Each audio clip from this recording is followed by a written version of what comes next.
People look at stories through different lenses. I have my own personal take on some of these trending issues. Hi, I'm Mariah Ramharack, and welcome to Incase You Missed It.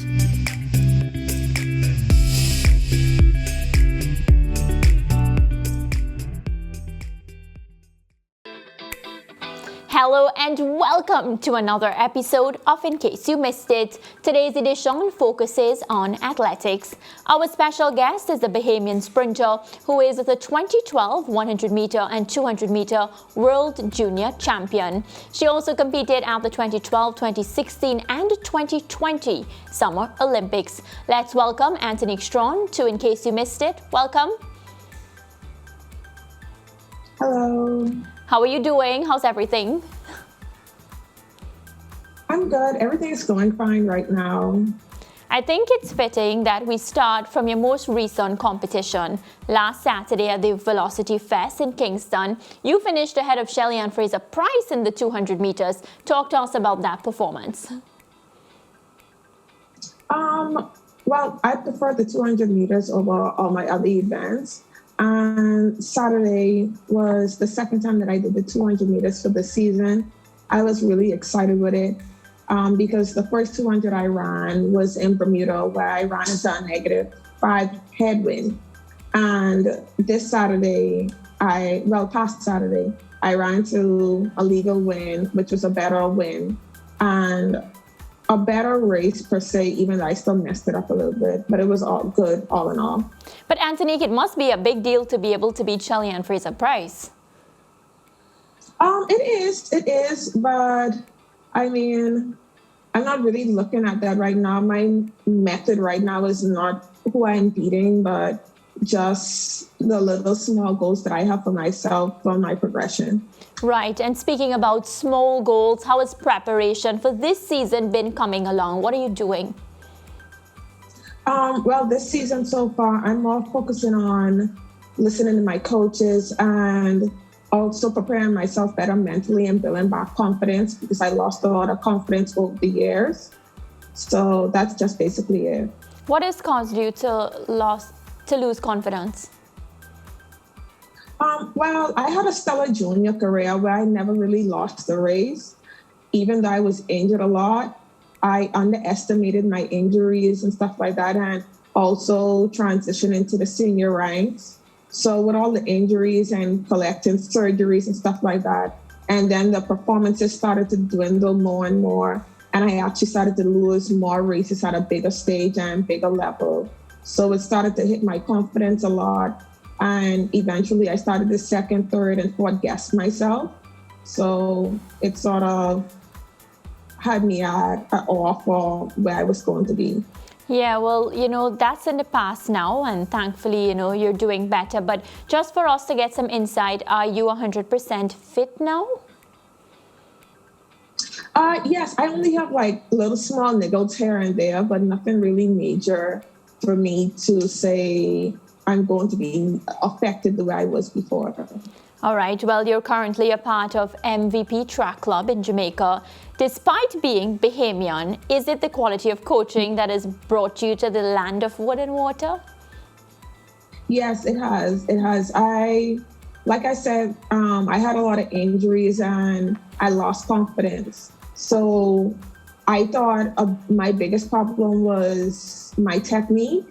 And I wanted to train with people that was better than me and also a coach that focused on my major problems. And that's what I got in Jamaica. What has been your experience like at MVP? Both Stephen Francis and Paul Francis have built a reputation on producing top-class athletes. My experience has been excellent. I mean, like in any organization, you could find weaknesses and stuff like that and things that could irritate you. Yeah. But all in all, it's great. I mean, nobody's going to go to work every day and love work. So. I wish we can go to work every day and love work. That would be a perfect world, right? know. Yeah. Well, you know, the World Athletics Champs set for July in Eugene, Oregon. How are preparations for that specific competition coming along?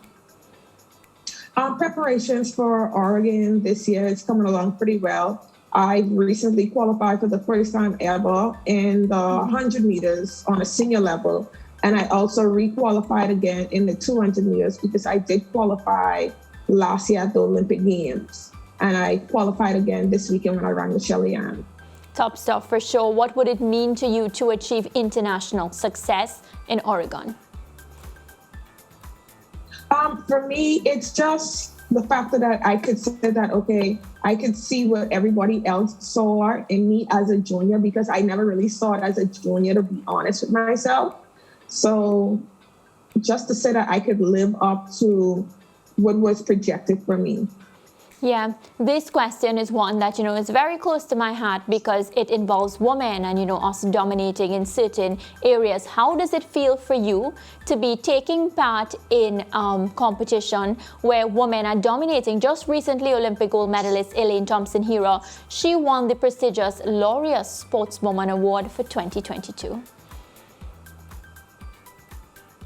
I'm really excited about it and everything because women have been estimated and also overlooked for a very long time, especially in a competitive sport like track and field. So now that we are being acknowledged and able to win these other awards is really stellar. And I'm really excited for Elaine, and I would like to congratulate her on that also.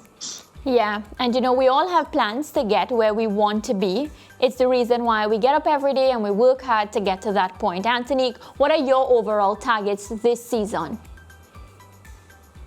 Well, my targets are sort of private. I don't really share them with people often, but it's just for me to really enjoy the sport and to achieve like little small goals and feats here and there. I know that this season, for the 100, I would like to get down to 10.8. I would like to have my country's national record per se for the 100. I think it's 10.84. So hopefully I'm putting in the work to get faster than 10.84 so that I could get that. But that's just like one of the little small targets that I have. Yeah, of course, you know, we want to thank you so much and we wish you all the best in everything that you do. Thank you so much for joining us on In Case You Missed It, and I hope you meet those targets, whatever they are. Yes, thank you so much. All right, well, that's it for today. We have come to the end of another interview on In Case You Missed It. Be sure to like, share, and hit us up on the comments. I look forward to your thoughts on this week's interview. Take care. Goodbye for now.